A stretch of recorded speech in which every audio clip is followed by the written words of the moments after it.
Hi all, Professor Miller here, and today we're going to talk about contract grading.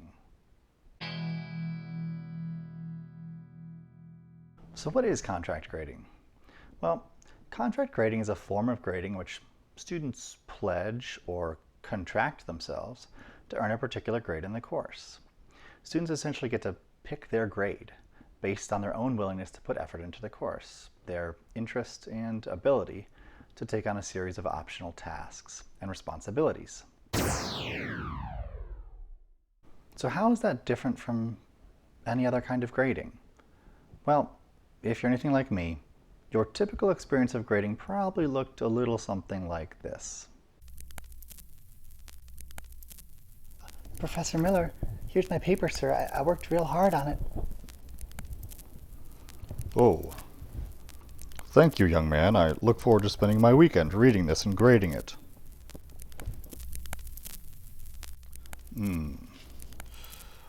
Oh, oh, oh dear. Oh dear. Oh. Yep. You never start a paragraph like that. No. Oh, that's a good point. No. No. And at the end of that whole process, what you end up with is normally something that looks a little bit like this. All right, let's see. We've got a lot of red squiggles on there.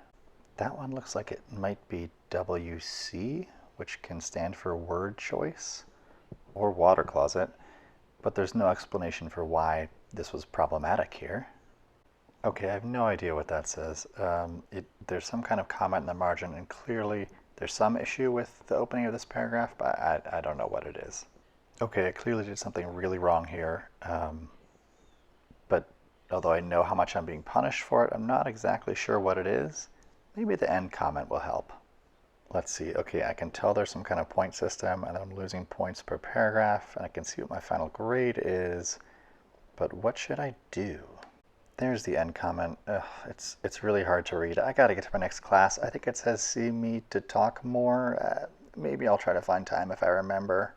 Now I've got to admit, I myself used to be a bit of a traditional grader. I was a real stickler for this way of doing things. I liked having mathematical precision in the exact grade that I assigned.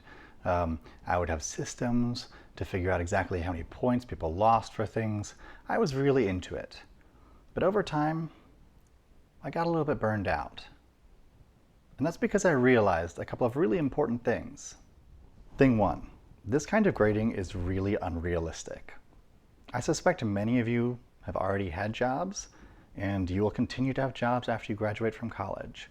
And what you will discover in those jobs is that when you turn in something to your boss, when you do some kind of job that you've been asked to do, some kind of task, your boss doesn't sit down with your task over the weekend and assign it a numeric value and a letter value and write you a comment about it.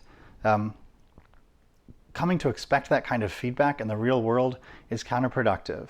Generally what happens at a job is you have a boss or a manager or a supervisor, and that person semi-regularly decides whether what you're doing is a competent job or is not satisfactory if you aren't meeting the expectations for the position that you're holding. And that's pretty much all they're deciding about you. They might form other ideas, they might occasionally give you some kind of feedback, but every time you do something, someone doesn't rush up like, let me tell you exactly what I thought, let me give you numbers, let me give you letters, let me give you a comment. It doesn't happen. And expecting that kind of thing and then going out into the real world is going to be very confusing for many students. Because you just won't get the kind of feedback and the kind of validation, honestly, that you get when you turn in a school assignment. You also won't get quite as nuanced criticism, but then you won't know quite as clearly what you're doing wrong. So there seemed to me this really big gap between the kind of feedback I was preparing students to get used to and the kind of feedback that real people give and get in the real world. And I wanted to change that. I wanted to help students get ready for the world and not to set them up for confusion when they actually arrive on the job. Here's the second thing that I realized. My feedback seemed both extremely detailed, to the point of almost being nitpicky, and totally useless. It was useless for a couple reasons. One reason was I could never even really be sure that my students were reading it. It seemed like what happened was when I gave a number or a letter grade, many students, if they were happy with it, they just looked at it and said, all right, good enough. I guess I did enough. And they walked away.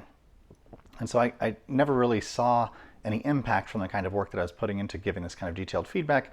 And I think also my particular system of trying to quantify everything and to justify every single grade and every single decision meant that I was looking too closely at the details of student work and not enough at the big picture. I wasn't spending enough of my time thinking about how to help students. I was spending my time instead thinking about how to justify the grades I was giving and having a system that seemed foolproof and unassailable, like no one could criticize it. And that isn't the reason that I became a teacher. I didn't become a teacher to hand down numbers and letters and go unchallenged. I became a teacher because I wanted to help students learn things. I wanted to share my interest and my curiosity. And I also wanted to help people get better at skills that I think are important and valuable. Things like reading, things like writing, things like thinking.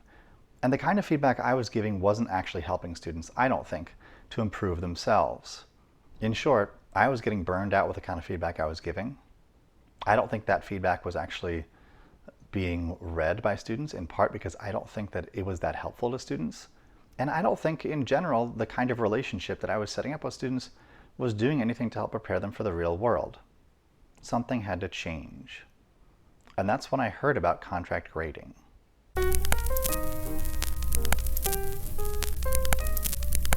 2 years ago, I threw out my entire grading system and I converted every single one of my courses to contract grading. It was a very different experience and it was challenging. And it was challenging for students too. I think many students had not seen or heard of or experienced contract grading before. But ultimately, that semester was one of the most rewarding semesters I've ever had, and it was one of the semesters when I saw the greatest improvement in student experiences. And I decided this was the way to go. This is what I was going to do, and I was never going to look back. So what will contract grading look like for us? Just like in the real world, every time you do something, I will primarily assess it for competency. In other words, did you follow the instructions? Did you perform adequately on the task? If so, you get a satisfactory. If not, you get an unsatisfactory. And whether you get a satisfactory or unsatisfactory, on every core assignment and on many of the additional assignments too, you'll get some feedback from me. That'll take written form, and it'll be, well, normally somewhere between a paragraph and a page. That feedback won't focus on every single thing you did right, every single thing you did wrong. It will be a general overview of your strengths and weaknesses. My goal in providing that feedback is to think, okay, on this student's next assignment, what kinds of patterns of behavior and strengths should they keep? What are they already doing really well? And what kinds of weaknesses or shortcomings should they really focus on addressing as they try to work to become a better writer and a better thinker?